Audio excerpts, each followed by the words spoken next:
நேரம் 6 மணி. இலங்கை ஒலிபரப்பு கூட்டுத்தாபனம் செய்திகள். செய்தி ஆசிரியர் MC நஜ்முதீன். வாசிப்பவர் J. யோகராஜ். முதலில் தலைப்புச் செய்திகள். வெள்ளத்தினால் சேதமடைந்த சொத்துக்களுக்கு விரைவில் நஷ்டஈடு. வடமாகாணத்தின் அபிவிருத்தி தொடர்பில் ஜனாதிபதி விசேட கவனம் செலுத்தியுள்ளதாக ராஜாங்க அமைச்சர் காதர் மஸ்தான் தெரிவிப்பு.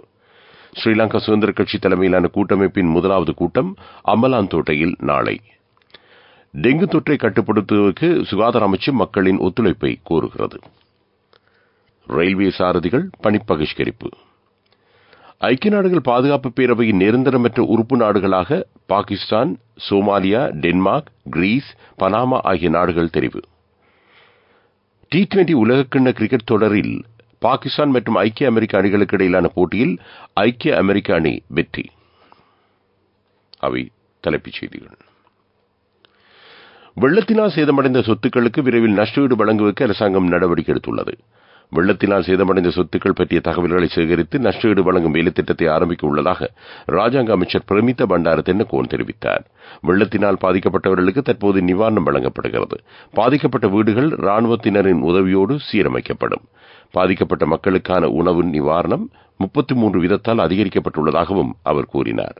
வெள்ளத்தினால் பாதிக்கப்பட்ட மாணவர்களுக்கு பாடப்புத்தகங்கள் மற்றும் அபியாச கோப்பிகளை வழங்குவதற்கு நடவடிக்கை எடுக்கப்படும். அது எதிர்வரும் வாரத்தில் இந்த வேலைத்திட்டம் முன்னெடுக்கப்படும் என்று அமைச்சர் சுசில் பிரேம்சந்த் தெரிவித்தார். வடமாகாணத்தின் அபிவிருத்தி நடவடிக்கைகள் தொடர்பில் ஜனாதிபதி ரணில் விக்ரமசிங்க விசேட கவனம் செலுத்தியுள்ளதாக கிராமிய பொருளாதார ராஜாங்க அமைச்சர் காதர் மஸ்தான் தெரிவித்தார். குறித்த மாகாணத்தை பிரதிநிதித்துவப்படுத்தும் பாராளுமன்ற உறுப்பினர்களுக்கு அபிவிருத்தி பணிகளுக்கு தேவையான நிதி ஒதுக்கீடு செய்யப்பட்டுள்ளது. கடந்த காலங்களில் பின்னடைவை சந்தித்துள்ள பொருளாதாரம் தற்போது ஸ்திரமாகி வருகிறது. இதனூடாக மக்களின் வாழ்க்கை தரம் மேம்பட்டு வருவதாகவும் அவர் குறிப்பிட்டார். ஜனாதிபதி ஊடக மையத்தில் நேற்று நடைபெற்ற ஊடகவியலாளர் சந்திப்பின் போதே ராஜாங்க அமைச்சர் இந்த விடயத்தை தெரிவித்தார். வவுனியா, முல்லைத்தீவு மற்றும் மன்னார் மாவட்டங்களில் அரசாங்கம் பாரிய வேலைத்திட்டங்களை முன்னெடுத்து வருகிறது. வீழ்ச்சியடைந்திருந்த பொருளாதாரத்தை ஜனாதிபதி ரணில் விக்ரமசிங்க கட்டியெழுப்பியுள்ளார். இதன் காரணமாக பொருளாதார ரீதியில் நளினமடைந்த மக்களின் வாழ்வு சீராகி வருவதாகவும் அவர் குறிப்பிட்டார். உரிமைய வேலைத்திட்டத்தினூடாக வடமாகாண மக்களுக்கு காணி உறுதிகளை வழங்குவதற்கு ஜனாதிபதி நடவடிக்கை எடுத்துள்ளார். அதேபோன்று வடமாகாணத்தில் சுற்றுலாத்துறையை மேம்படுத்துவது பற்றியும் ஜனாதிபதி கவனம் செலுத்தியிருப்பதாக ராஜாங்க அமைச்சர் தெரிவித்தார். இதேவேளை புத்தளம் இலவங்குளத்தினூடாக செல்லும் மரிச்சுக்கட்டி, மன்னார், யாழ்ப்பாணம் வீதியை திறக்க வேண்டிய தேவை உள்ளதாகவும் ராஜாங்க அமைச்சர் காதர் மஸ்தான் மேலும் தெரிவித்தார். நீங்கள் கேட்டுக்கொண்டிருப்பது இலங்கை ஒலிபரப்பு கூட்டுத்தாபனத்தின் செய்திகள்.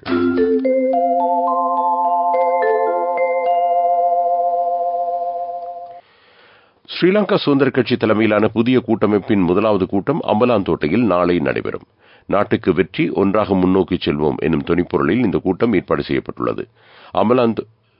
அம்பாந்தோட்டை மாவட்ட ஸ்ரீலங்கா சுதந்திர கட்சி உறுப்பினர்களை மட்டும் இந்த கூட்டத்தில் இணைத்துக் கொள்வதாக ஸ்ரீலங்கா சுதந்திர கட்சியின் சிரேஷ்ட உபதலைவரான அமைச்சர் மஹிந்த அமரவீர தெரிவித்தார்.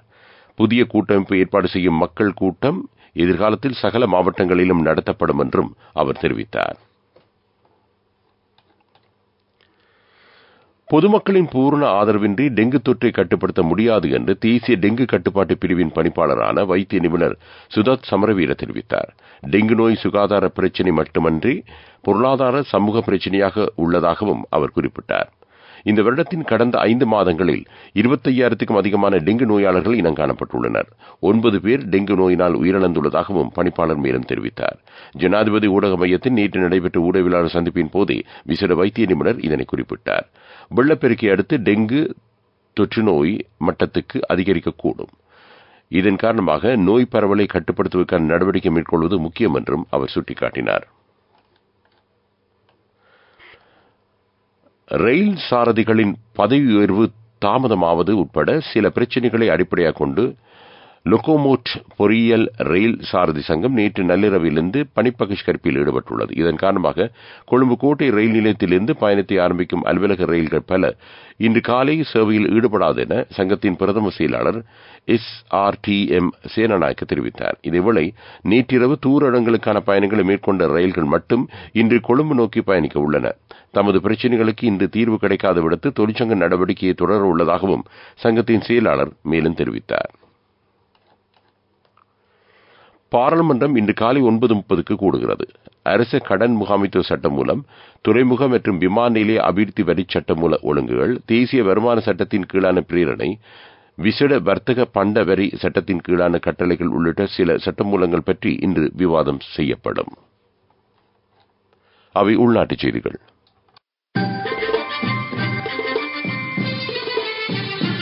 பிரதான செய்தி வழங்குவோர் ஒவ்வொரு வீட்டிலும் இருக்க வேண்டிய வீட்டு வைத்தியர் சித்தாலேப.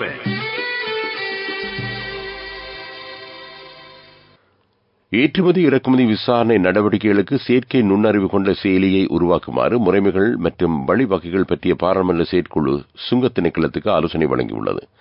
செயற்குழுவின் தலைவர் பாராளுமன்ற உறுப்பினர் சம்பிக்க ரணவக்க தலைமையில் பாராளுமன்ற கட்டிட தொகுதியில் நேற்று முன்தினம் குழு கூடியது. இதன்போதே குறித்த ஆலோசனை வழங்கப்பட்டது.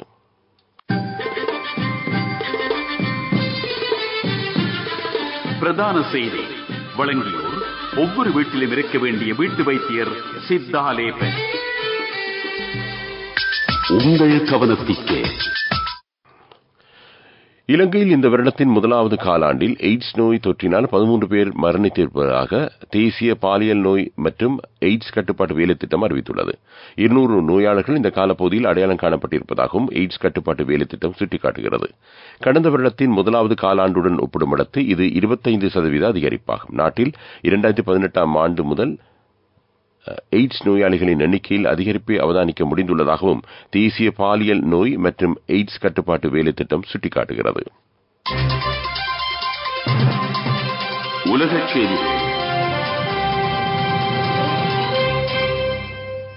ஐக்கிய நாடுகள் பாதுகாப்பு பேரவையின் நிரந்தரமற்ற உறுப்பு நாடுகளாக Pakistan, Somalia, Denmark, Greece, Panama ஆகிய நாடுகள் தெரிவு செய்யப்பட்டுள்ளன. 2 வருட காலங்களுக்கு இந்த நாடுகள் பாதுகாப்பு பேரவையில் பதவி வகிக்க உள்ளன. அடுத்த வருடம் ஜனவரி மாதம் 1ஆம் தேதியிலிருந்து 2026 ஆண்டு டிசம்பர் மாதம் 31ஆம் தேதி வரை இந்த பதவிக்காலம் அமையும். ஸ்பேஸ் எக்ஸ் ராக்கெட்டின் சோதனை நடவடிக்கை வெற்றியடைந்துள்ளது. ஸ்பேஸ் எக்ஸ் நிறுவனம் 400 அடி நீளம் கொண்ட மிகப்பெரிய ராக்கெட்டை உருவாக்கியுள்ளது. இந்த ராக்கெட் இதற்கு முன்னர் 3 முறை வானில் செலுத்தி சோதனை மேற்கொள்ளப்பட்டது. எனினும் சோதனை நடவடிக்கையில் வெற்றியளிக்கவில்லை. இவ்வாறான நிலையில் நேற்று காலை மெக்சிகோ வளைகுடாவில் இருந்து இந்திய பெருங்கடல் நோக்கி இந்த ராக்கெட் ஏவப்பட்டது. இந்த பரீட்சாத்த நடவடிக்கை வெற்றியளித்துள்ளது. ஸ்பேஸ் எக்ஸ் நிறுவனம் செவ்வாய் மற்றும் நிலவுக்கு மனிதர்களை அனுப்ப திட்டமிட்டுள்ளது. அபிவிருத்தி செய்திகள்.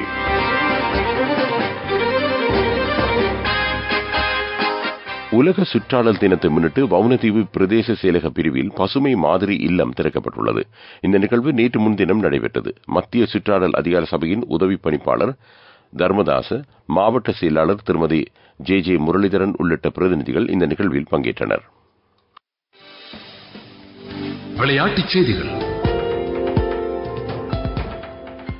T20 உலகக்கிண்ண கிரிக்கெட் சுற்றுத் தொடரில் பாகிஸ்தான் மற்றும் ஐக்கிய அமெரிக்க அணிகளுக்கு இடையில் நேற்று நடைபெற்ற போட்டியில் ஐக்கிய அமெரிக்க அணி சூப்பர் ஓவரில் 5 ஓட்டங்களினால் வெற்றியீட்டியது.